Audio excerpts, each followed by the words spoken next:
and as a kid. Thank you. Smoke and mirrors. You're already. Oh my. Thank you all for your patience. Does it work? Is it there? Yeah. Okay. When the 150th committee initially envisioned these presentations for the congregation,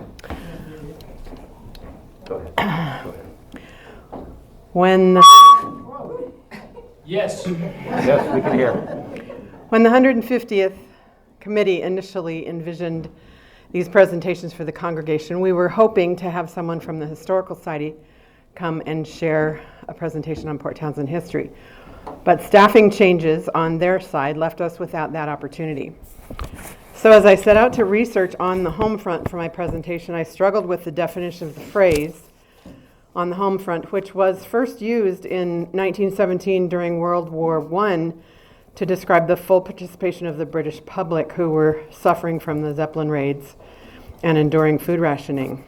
The dictionary officially defines the home front as a noun describing the civilian population and activities of a nation whose armed forces are engaged in war abroad. But we have war here too sometimes. Because we'd not had the history presented by the Historical Society, I decided I wanted to look at our home front in more of a timeline historically so that we might better imagine and experience the community that was Port Townsend and what that might have looked like during the time of conflict, both locally and abroad. I hope this might give us the opportunity to imagine something of the lives of the folks who might have served in our church or been served by our church community during our history. In order to do this and to weave things together, I need to go back to time before Port Townsend existed. By the late 1700s, Russia, Spain, and British navigators were all exploring the area we now call the Pacific Northwest. And soon after the Revolutionary War, the United States joined in the competition. European and American explorers claimed areas that they discovered for their governments, despite the obvious fact that the Northwest was already populated by diverse indigenous people. By the early 1800s, neither Spain nor Russia were pursuing claims to the region between the northern border of California, the 42nd parallel, and the southern extension of Russian America, now known as Alaska. This left the United States and Britain to contend, along with the region's existing inhabitants, for the vast area known as the Oregon Country, which was all the territory west of the Rocky Mountains between California and Alaska. In 1818, the two countries agreed on the Treaty of Joint Occupation of Oregon, which provided for peaceful occupation by citizens of both nations while postponing a final division of the region. Despite America's claims and early explorations at the time of the Joint Occupation Treaty, and for the next several decades, the only significant non-Indigenous presence in the Oregon Country was British, in the form of Hudson's Bay Company. Although it eventually established some large-scale company farms, the Hudson's Bay Company's goal was to trade, not to settle. It encouraged good relations with indigenous people who were valuable fur trading partners and discouraged independent settlement. Americans, in contrast, saw the vast Oregon Country as a land to be settled. Although few Americans had yet ventured north of the Columbia River at that time, expansionist politicians demanded that the British cede the entire Oregon Country to the United States. The two countries managed to solve their differences peacefully. In 1846, in the 1846 Treaty of Oregon, which divided the mainland Oregon Country at the 49th parallel and granted all of Vancouver Island, which extends south of the 49th parallel, to Britain. The treaty resolved most of the differences, but it didn't make clear which country would get the San Juan Islands, which lie south of the 49th parallel between Vancouver Island and the mainland. The ambiguous language allowed each side to assume that the San Juan Islands were rightfully theirs. Port Townsend was the first permanent American settlement on the peninsula.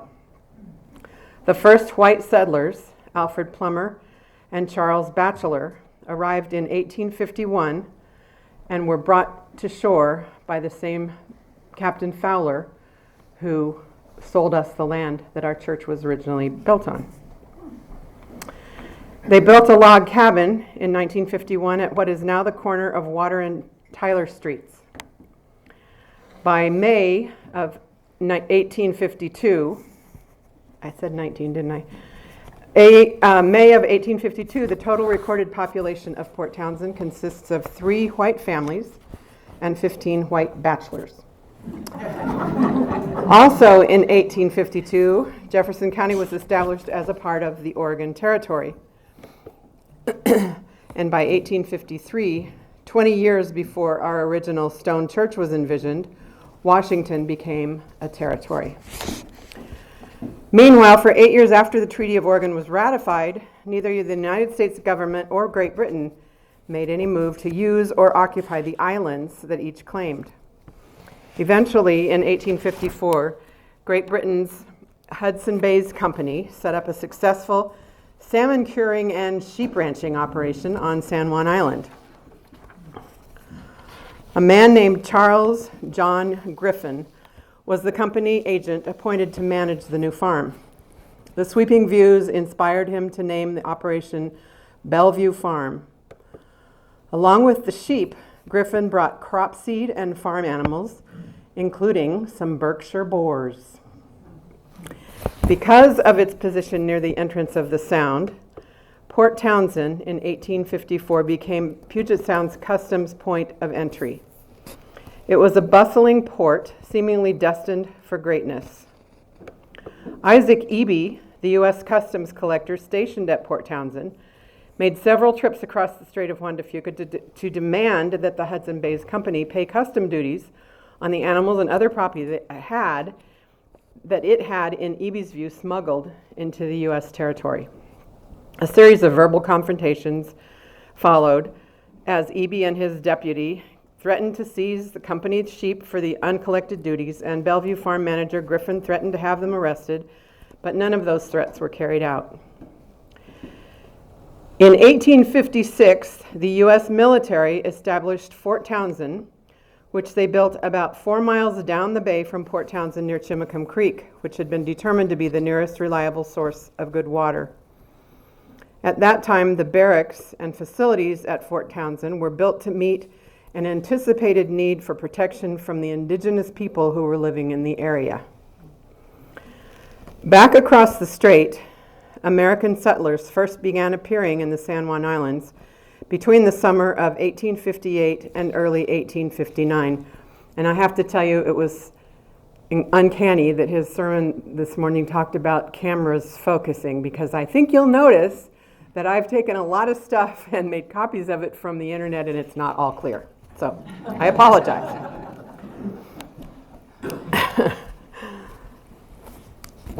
Most of the 20 or so settlers were frustrated miners who were seeking farm sites on the island after returning from a short-lived Fraser River gold rush in British Columbia. Due to the circumstances at Fraser River, these frustrated miners despised Governor James Douglas, who happened to be the royal governor and the British authority at that time on the San Juan Island. The governor had angered Americans in the Fraser goldfields by strictly enforcing British law, which, unlike American law, precluded individual mining claims. They charged miners a monthly fee and excluded American merchants and ship owners from operating in British territory. British landowner Charles Griffin and Governor Douglas feared that Bellevue Farm and the entire island would soon be overrun by those American squatters. Douglas complained to the British Foreign Ministry and was authorized to warn off the settlers and to maintain British civil power on the island. Of course, the American settlers had no intention of recognizing British civil authority on the island that they considered to be part of America. Finally, in June of 1859, the boundary dispute started to cause trouble, and it was all set off by a pig. Lyman Cutler, one of the former gold miners, had arrived on the island in April of 1859, intending to claim a 160-acre homestead. The crude farm headquarters that he scratched out a mile or so north of the Bellevue farm occupied far less ground, and his small garden was not fully fenced. One of Griffin's Berkshire boars from the Bellevue farm took to rooting in Cutler's unprotected potato patch. Returning, despite his efforts to drive it away, and despite his complaints to the Hudson Bays Company employees.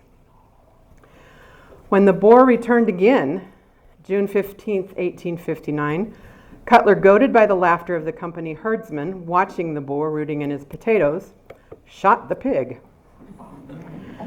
It turned out that the pig belonged to the Hudson's Bay Company British employee Charles Griffin, who became angry and reported Cutler's crimes to the British authorities, who threatened to arrest him. Other Americans rallied around Cutler and devised a petition to bring in U.S. military protection for him. General William S. Harney, a commander of the Department of Oregon with strong anti-British bias, received the petition and dispatched Captain George Pickett of the 9th Infantry Regiment and 66 American soldiers based at Fort Townsend to San Juan Island for Cutler's protection. The British, not taking so kindly to this show of aggression, retaliated by sending 3 warships to the area. The result was a brief standoff, with both sides adding more firepower to their side until there were at least 5 British warships and over 400 American soldiers with cannons stationed at the ready. This is about a pig. Once officials in both London and Washington heard about the conflict, they stepped in to intervene. To quickly de-escalate the situation, they limited the number of residents on San Juan Island to 100 people on both sides. The top half, that's the ship, the warship. The top half they gave to the British, and the southern half to the Americans, until a formal agreement regarding sovereignty could be reached. Okay. In 1860, Port Townsend, with a population of 264 non-Indigenous people, officially became the 4th largest city in the state of Washington. The bloody Civil War and its aftermath preoccupied the nation during much of the 1860s. And although it was remote from the battlefields, the march of progress in Washington territory slowed. All regular troops were withdrawn from Fort Townsend in 1861, and volunteers garrisoned the post at Fort Townsend for the next few years. General Thomas, in his annual report for 1869, recommended that the land and the buildings of Fort Townsend Post be disposed of because they were not in the proper place for defense purposes. However, the next year, General E.R. Canby took the opposite view of the situation and recommended that the post be retained, although there was no immediate need for troops there.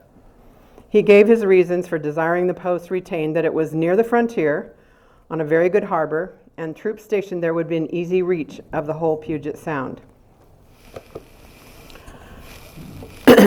Boundary negotiations progressed slowly on San Juan Island. Finally, in the Treaty of Washington, signed on May 8, 1871, the countries agreed to arbitration, and a ruling was issued on October 21, 1872. After 54 years of joint occupation with Britain, dating from the 1818 treaty, the San Juan Islands were exclusively American territory. The island is still commemorated as the place where America and the United Kingdom almost resorted to full-fledged war over the death of a pig. 1 year later, in 1873, the land for the Presbyterian Church was purchased from Captain E.S. Fowler for $250 in gold coin, and shortly thereafter, building was begun. And I say, I was interested to learn that back in 1855, this same Captain Fowler was instrumental in transporting negotiators by ship all around the region to convince the indigenous people to trust the whites and affix their X mark to the Point No Point Treaty. By 1875, there were 66 Port Townsend businesses listed in a regional directory. This is Water Street in 1875. By the 1880s, Port Townsend was a booming seaport, and it was Washington's port of entry. Great efforts were made to connect the city with the nation's expanding railway systems. Local businessmen and citizens invested their fortunes hoping to entice rail companies to choose Port Townsend for their terminal. They believed the city's future rode on the rails.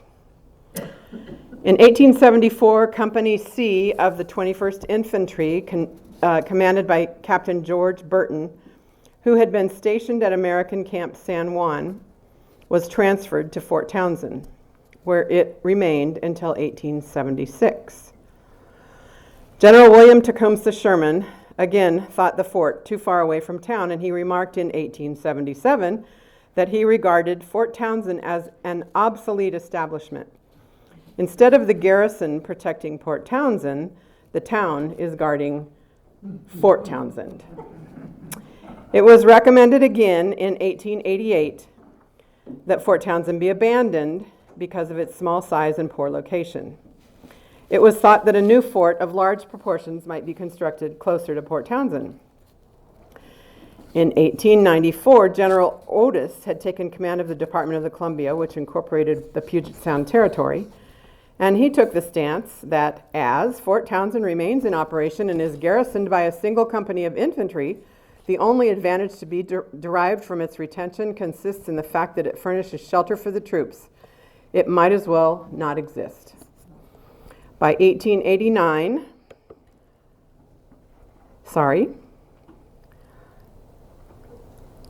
shortly after he made his report, the barracks at Fort Townsend were destroyed by fire, and Fort Townsend was closed. The 640 acres of Fort Townsend were then turned over to the Department of the Interior on June 28, 1895. By 1889, congregation of First Presbyterian Church had outgrown our old stone church, and a beautiful new building took its place. This was also the year that Washington gained official statehood. In 1891, the Military Board of Artillery officers urged that attention be paid to the lack of proper defense for Puget Sound, which in fact was becoming a very important region due to its rapid growth, its large foreign trade, and because it was to be the terminus of several transcontinental railroads.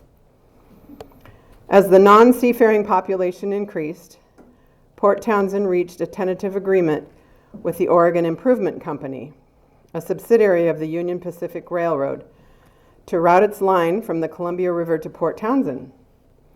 The speculation boom was on, and population quickly doubled in anticipation of a golden future. Property values skyrocketed and businesses flourished. Whoops, wrong button.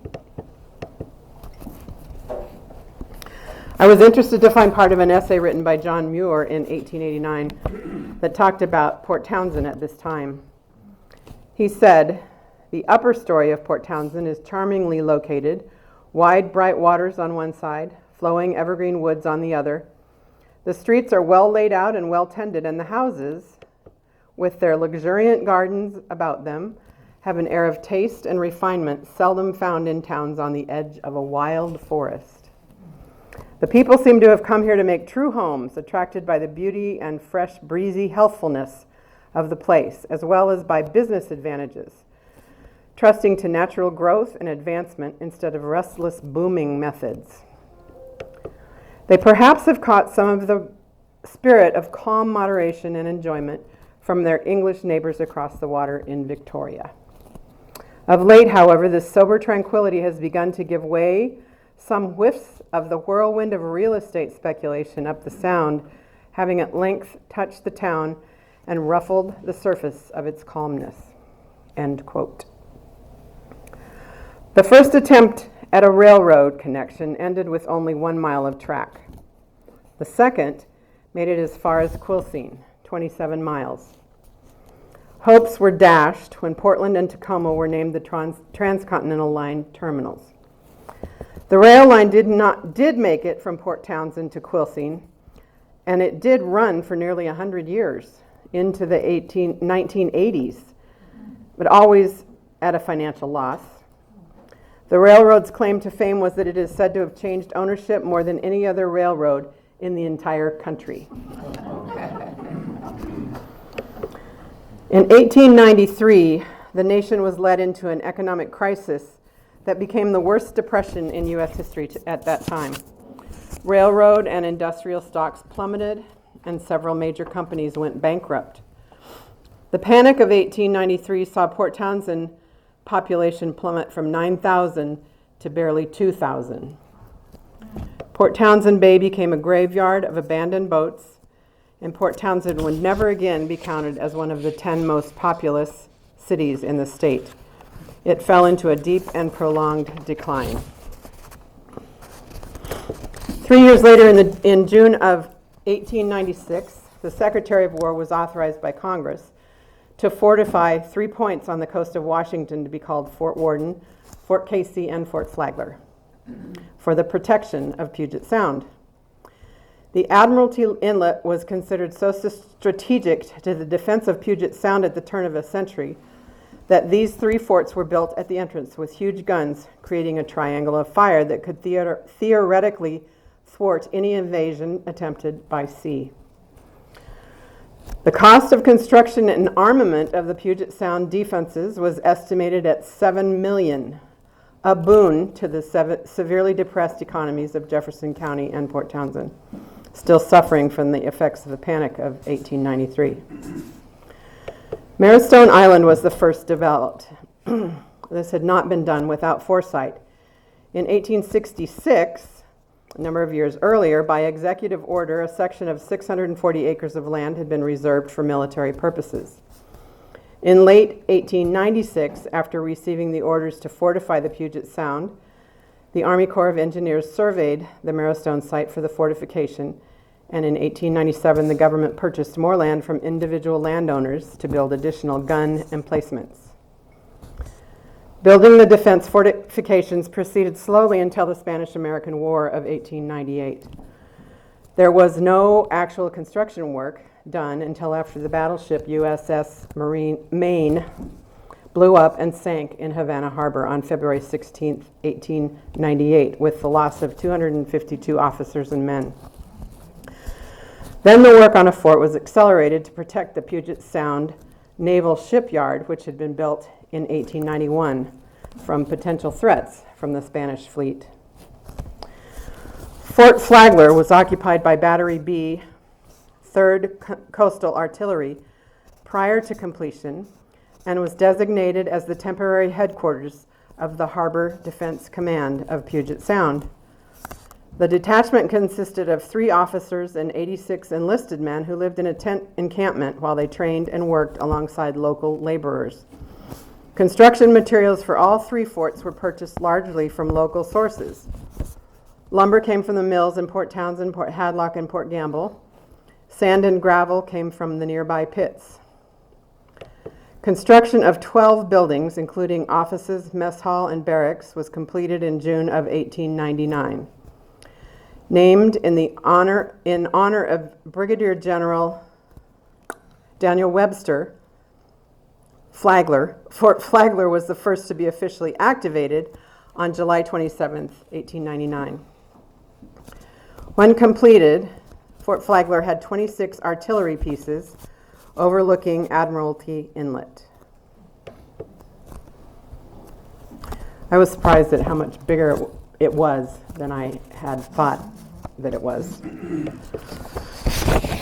In Port Townsend, construction work on fortifications of the land above the Point Wilson Lighthouse had been delayed until 1887, and this is from that time, this slide. of the lighthouse. It had been delayed because the property where the fort had been envisioned was privately owned, and the government had to clear title to the land through condemnation proceedings. But when construction was started, the Army Corps of Engineers took charge of building the construction dock, the warehouses, and a tramway to haul concrete for the gun emplacements from the dock to the mixing plant.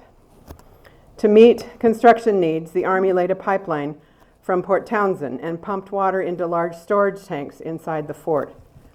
It took 200 men almost 3 years to complete the excavation and concrete work for the gun emplacements.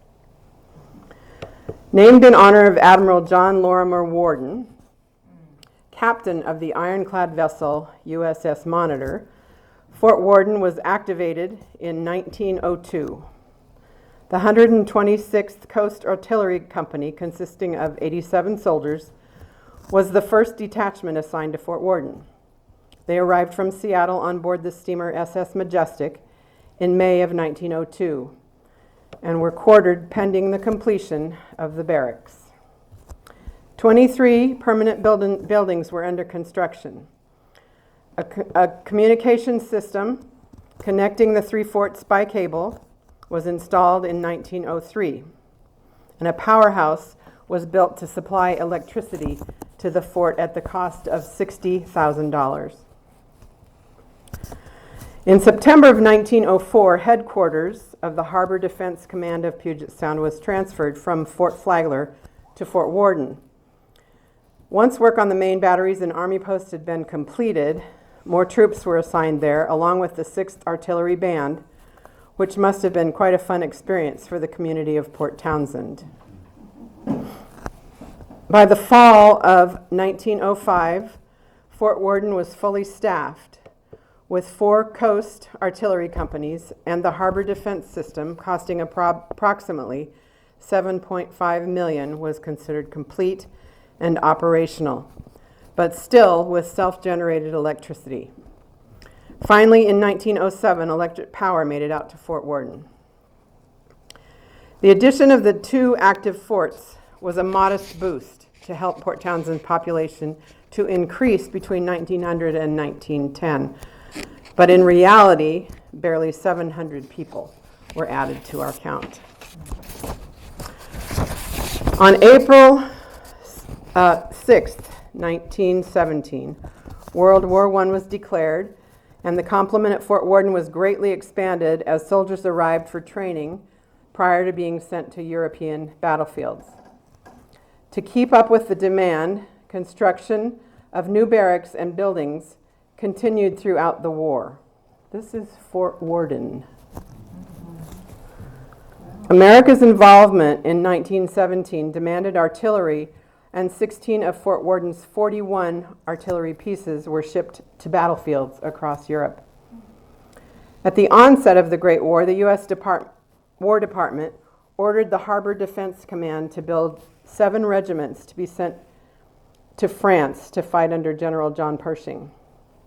2 of the units, the 48th and 49th Artillery Regiments, were made up of 1,400 non-commissioned officers and enlisted men, some of whom came from Forts Flagler and Fort Worden. During World War I, Fort Flagler was also used by the U.S. Army as a training center for soldiers. 12 of Flagler's artillery pieces were removed and sent to Europe, where they were converted into field or railway artillery. I found a few happenings in the greater Port Townsend area during World War I. There were parades in town, and I'm sure there were church members observing or participating. There was a Red Cross picnic at Seal Rock near Quilcene, where I imagined some church members might have attended. The participants who were hosting the picnic had devised a way to stop people as they attempted to drive in by a rope stretched across the road and required a toll to be collected as a donation to the American Red Cross. Of course, no one refused. And there was also a group of boys from Port Townsend who'd been invited to the fort to work out as a drill team. Maybe some of them attended our church youth group. Something else that could have been happening in Port Townsend during that time was the Spanish flu of 1918. The pathogen's place of origin is still debated, but the role of World War I in its rapid spread is undisputed. Even so, Washington State, despite a heavy military presence, fared better than any other state in the Union except for Oregon. While the death toll was highest in our most populous cities, the pandemic touched nearly every community. Attempts to control the outbreak were largely futile, and from September 1918 through the end of that year, it killed nearly 5,000 Washingtonians. More than half of the victims were between the ages of 20 and 49. The misplaced Spanish flu pandemic in late 1918, the misnamed Spanish flu pandemic, peaked in the late 1918 and remained the most widespread and lethal outbreak of disease to afflict humankind worldwide. That is, until the COVID-19 pandemic. In September of 2021, it was announced that COVID-19 had killed more Americans than the Spanish flu, 681,000 versus approximately 675,000. However, the U.S. population is now 3 times greater than it was in 1918, and in percentage terms, the Spanish flu was considerably more lethal. This is a group of police officers in Seattle. I wanted to show you that some fashion does come back around. World War I was an interesting time for Presbyterians and for PCUSA as a whole. President Woodrow Wilson was an outspoken Presbyterian, and in response to the American public who had elected him, Wilson thought it was important to retain neutrality because almost 1 out of every 7 Americans had been born in one of the warring countries.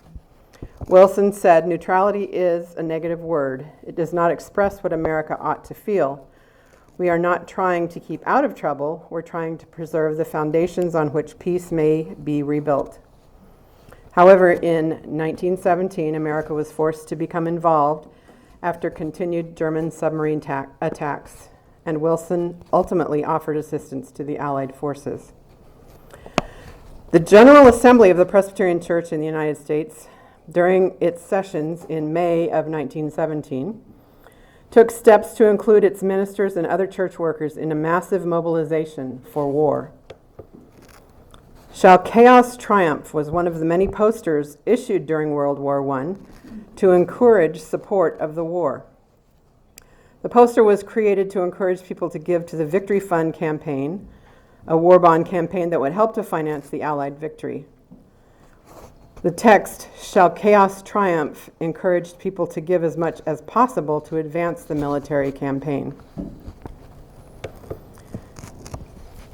Many propaganda posters, including Christian symbolism to encourage Americans to help fund the war, period. PCUSA also published a book to be distributed to enlisted soldiers and sailors. The opening paragraph of the little book's preface comments that the recent General Assembly meeting had, quote, "placed the entire resources of the church at the disposal of the government in carrying on the present war." The publisher left out a few key words at the end of that statement, which were, "as in its judgment may be wise or needful." But that wasn't in the book. So even though the intention of the booklet was good, the version published in the booklet implies that the church is an unlimited servant to the government. Oops. Following the war, the Puget Sound Defense Network was greatly reduced for the 2 active forts in our area. A World War I high of 4,500 troops for the Puget Sound gun batteries was reduced to 50 officers and 884 enlisted men. The 102 Puget Sound guns now numbered 66. While they shrunk, Puget Sound's defenses were not eliminated. Command functions became centralized at Fort Worden, and Fort Flagler was used as a training camp for the Army Reserve Officer Training Corps and the Washington National Guard. The development of balloons and aircraft came to represent the majority of Puget Sound's seacoast defense, greatly diminishing the importance of the coast artillery. May 11, 1920, the 24th Balloon Company arrived at Fort Worden and carried out test flights. In 1921, a balloon hangar was built at Fort Worden. The balloon company's stay was brief, as it soon discovered that wind conditions were not conducive to balloon flight. None of Europe's political drama of the early 1920s seemed to affect the United States or its Pacific coastline, and by 1921, Fort Flagler was placed on caretaker status. Fort Worden remained active, and in 1922 was selected as one of 3 National Guard training camps for guardsmen from Washington, Oregon, Idaho, and Montana. The morning of December 7th, 1941 propelled America into war, and the defense of the western coastline became a priority. The Western Defense Command closed off the Pacific coast, anxious for possible naval or air attacks from Axis powers. Watchtowers, searchlights, barbed wire barricades were constructed on the beaches. Observation posts were manned for aerial intelligence. Machine gun pits and foxholes were dug, and patrols were organized for beach and land defense. Construction began on temporary buildings to house the influx of soldiers brought to Fort Worden for training. Anti-motor torpedo boat defenses utilizing anti-motor torpedo boat defenses were installed at the fort, as well as at Point Hudson in Port Townsend. Directly following the attack on Pearl Harbor, the U.S. Navy was charged with the installation of underwater surveillance facilities, as well as the identification of any vessels present in the Strait of Juan de Fuca.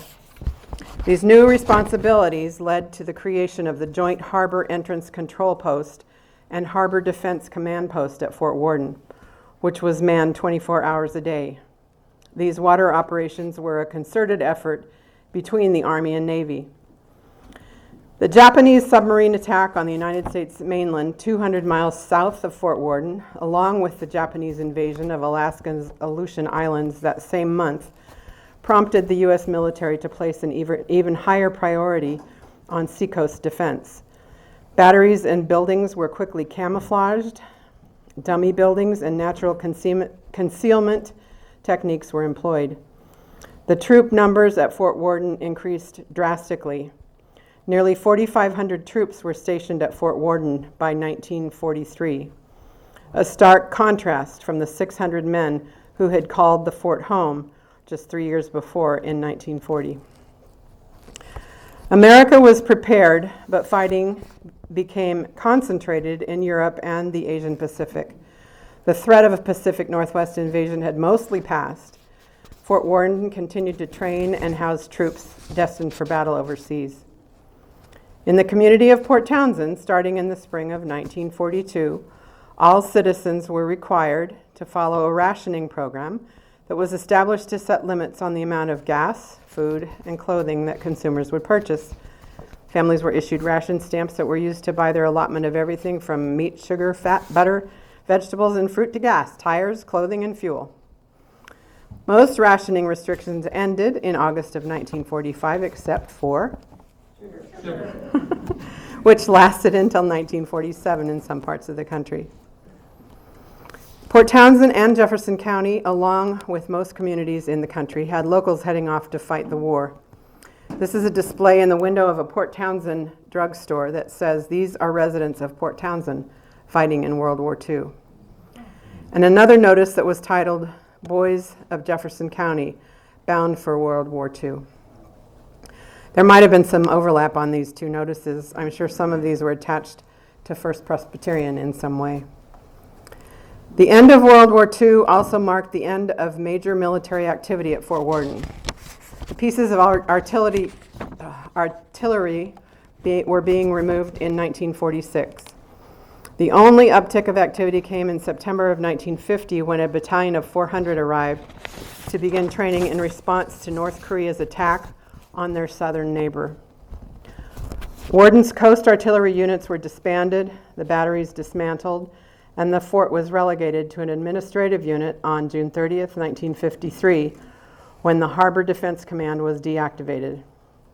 War Department Order Number 52 came over the line on June 22, 1955. Fort Worden, under the command of the General of the 6th Army, was decommissioned. After 53 years of operation, the fort perched on Point Wilson was officially closed with an angry shot never fired.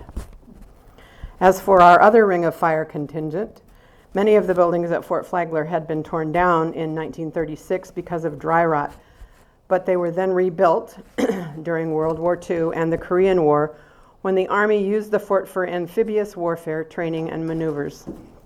Some of the gun emplacements were modified to accommodate anti-aircraft games. Fort Flagler was officially deactivated on June 30th, 1953, ending 54 years of military jurisdiction. Although these military facilities did not lead to great prosperity for the city of Port Townsend, their construction and presence did provide a lifeline when it was most needed. Over the years, the fort's economic contributions varied with their state of activation. In threatening times and during war, troop levels increased and the local economy benefited. In peaceful times or times of government belt-tightening, the forts were more lightly manned and nearby communities suffered. They were no replacement for the boost that a railroad would have brought, but they helped keep Port Townsend alive when it had few other prospects. My final piece on the home front is about Indian Island, now called Naval Magazine Island. Archaeological evidence shows that Indian Island was an important location to the ancestors of the Sklallam and Chimacum people for over 1,500 years.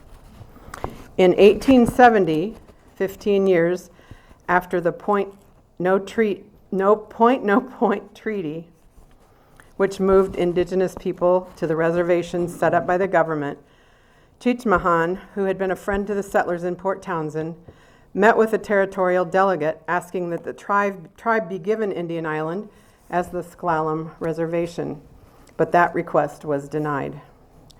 Cheechmahan and his family, including his 2 sons, Charlie Swan York and Prince of Wales, moved to the existing village at the northeast corner of Indian Island after having been forcibly removed to the Skokomish Reservation in Hood Canal from Port Townsend in 1871.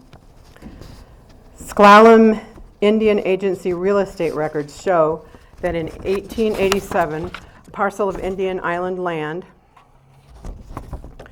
was sold by Catherine McCurdy to Prince of Wales and Charlie York, the sons of Cheechmahan, and to Chimacum Jim and his wife, Louise, whose descendants are citizens today of Port Gamble's Sklallam tribe.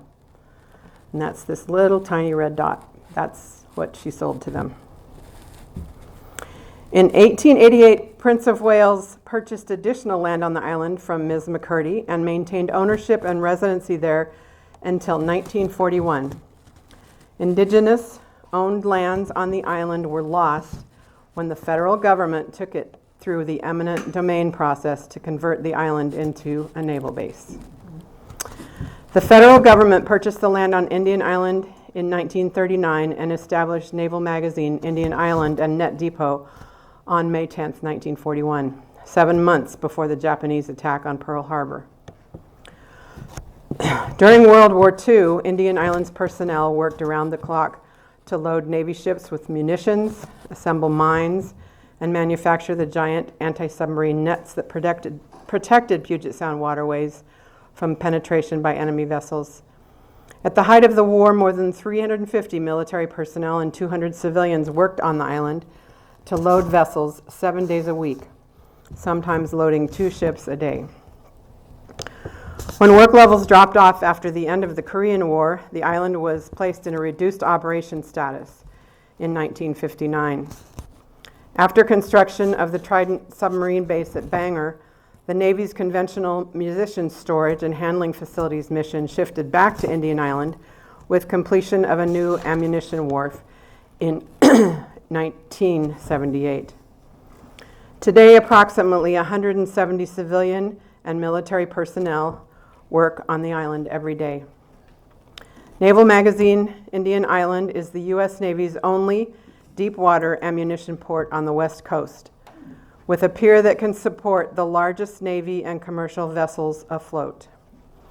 The installation is also one of the Department of Defense's largest ordnance storage sites on the West Coast, with magazines that store conventional munitions,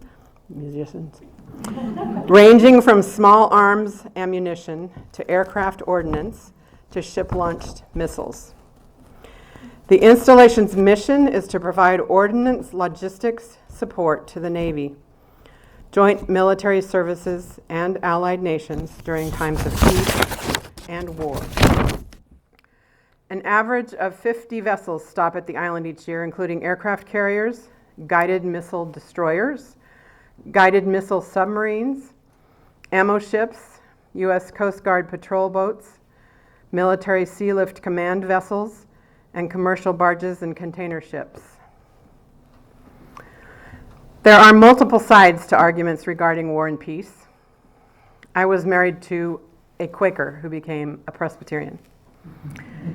He was a big man with a big voice, but he was a man of peace. He was a conscientious objector during the Vietnam War, and particularly during the 60s, he was proud to march with others as they voiced their concerns about war. I know he was thankful to live in a country where it was possible to take a stand and to do so. I have been fascinated by the things I've learned about my hometown and our military and home front history through this process. And I appreciate having the opportunity to share what I learned with all of you. And so I conclude today with a hope for peace on our home front and in our world.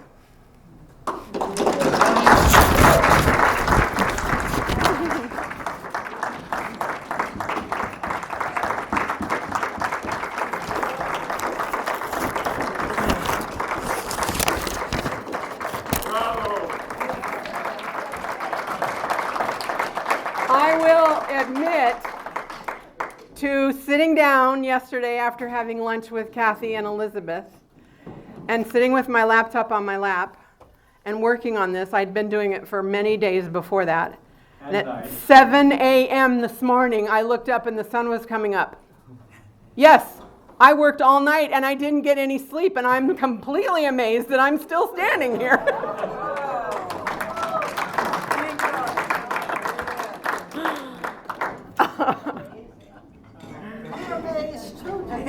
Huh?